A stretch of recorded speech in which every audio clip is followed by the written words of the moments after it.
Okay. I felt incomplete at Prasadam, and I wanted to have one last little meeting of everybody so I could just look at everyone and smile and, you know, see how they're all doing. Everybody's happy. I'm very, very happy. I haven't seen our monks so happy either, ever since we've been together. And, you know, you have to understand these boys have been following this madman as he wanders all over the earth into these inaccessible places and performing severe austerities, eating prasadam sometimes 3 times a day. I mean, it was really tough.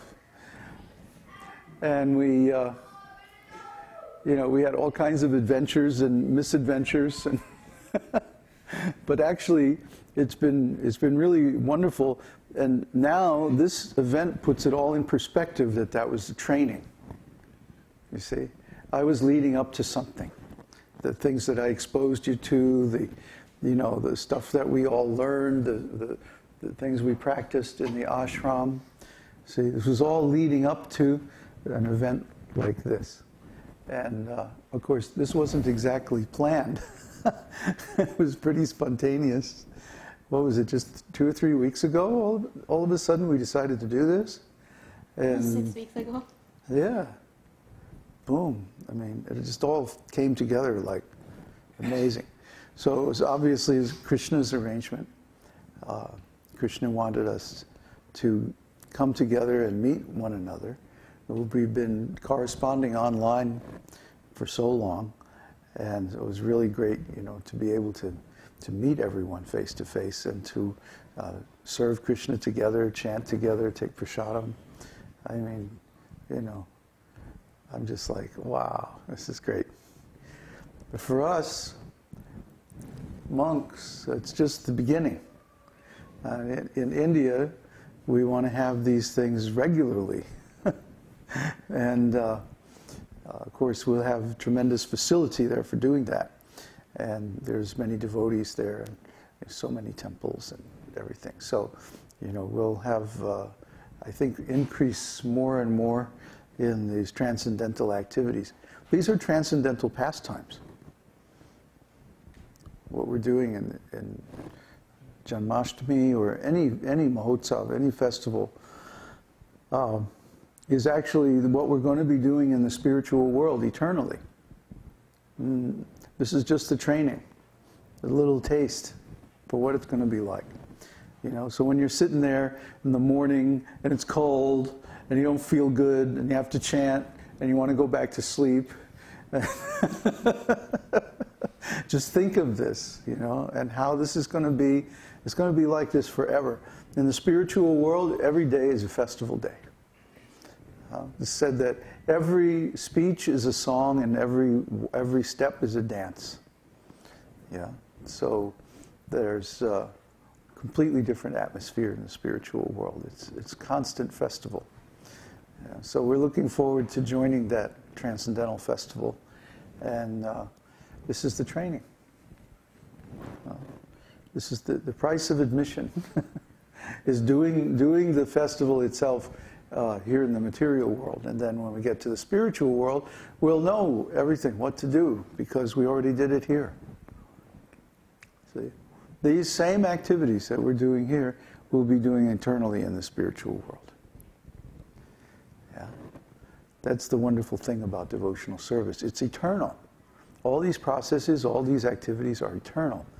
They're unconditional. It's not that when we attain liberation or attain enlightenment, then we give up chanting and stuff. No. No. The same thing we're doing now, we're going to be doing more in the spiritual world.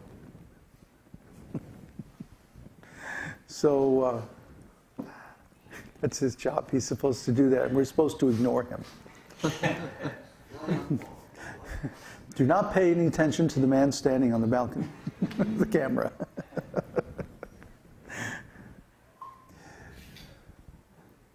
Or him either. So anyway, let's see, where do we go from here? Well, I'm supposed to go to India on the 4th of September. I was going to go on the 18th, which is what, 2 days from now? But yeah, I think it's a good idea to take it easy and not go. Besides, I had overlooked on the astrology that day is got some real nasty squares, not in my chart, but in the general chart. So people in general might be, you know, like in a bad mood. Whereas the 4th of September is a lot better, a lot nicer day in general. And it's okay for me too, so I'll go there. So 4th September. And then the other 3 monks from here are coming on 22nd of September. And then let's see, Navayovana will already be in India. He's going on the 18th from Chile. And he's going to be in India, in Chennai, on the 19th. So then he's going to spend some time with his family in Orissa, and then we're going to figure out what to do from there. So then the big question is, what are we going to do between now and when we leave U.S.? Okay, so I think it's possible to stay with you, Venu? Yeah, the monks could come up there? Yeah? Okay, so question is, how are we going to get there? You just have a small car, right? Yes. Yeah, we have so much luggage, it would take a minivan to get everybody up there with all their stuff. So, I don't know, maybe we have to rent a car? Hmm? No, your car is not, it's not big enough. Huh? With a U-Haul?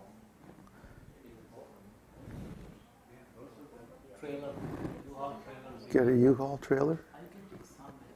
Some things when he goes now, because he has to. Okay. You're leaving tomorrow at what time? Morning after I go to airport in the 4 a.m. Oh, yikes. Okay, so can we have some of our stuff packed up? Because I guess we're going to, the monks are all going to stay here for another day or two, right? Before going? So then we would do at least 1 darshan, 1 or 2 darshans. So we should keep all that equipment here and just take that when we all go. But I mean, the darshans can be a lot simpler. That, you know, like I did darshans with just that little camera. It doesn't have to be so elaborate with all this stuff.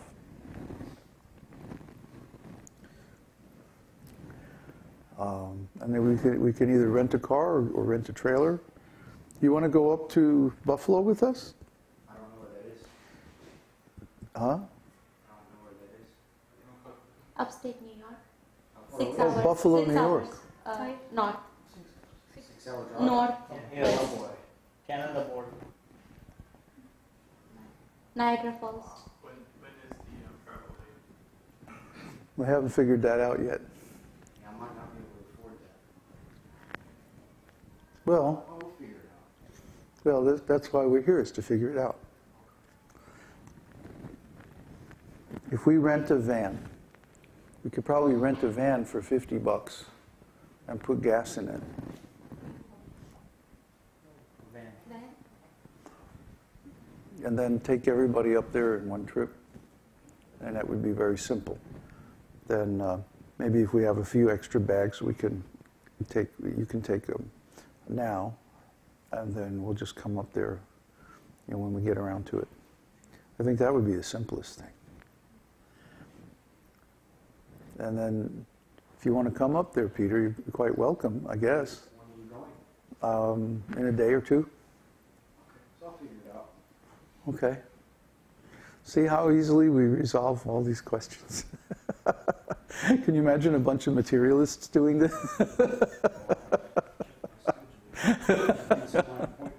Really? Have your secretary call my secretary. Oh, Krishna. And what are you going to do, Mother Krishna Shakti? Oh. That's you. I know. I'm getting used to all the names and stuff. Well, I'm just going to wait to hear from you when we go to India to see what the situation is over there, and then I'm figuring sometime in October to come over there. I just have to do some simple things in the US, which I'm planning to do, so I'm just kind of taking it step by step. You're going to be in New York or Miami or where? Probably in New York for a little bit longer, and then go to Miami for a little bit, and settle things there. Okay. So I'm going to go on September 4th. And I mean, the big question is, which school are we going to work with? Isn't it? Bristol University is the one university that we have established a contact right now. With Trist. Bristol University.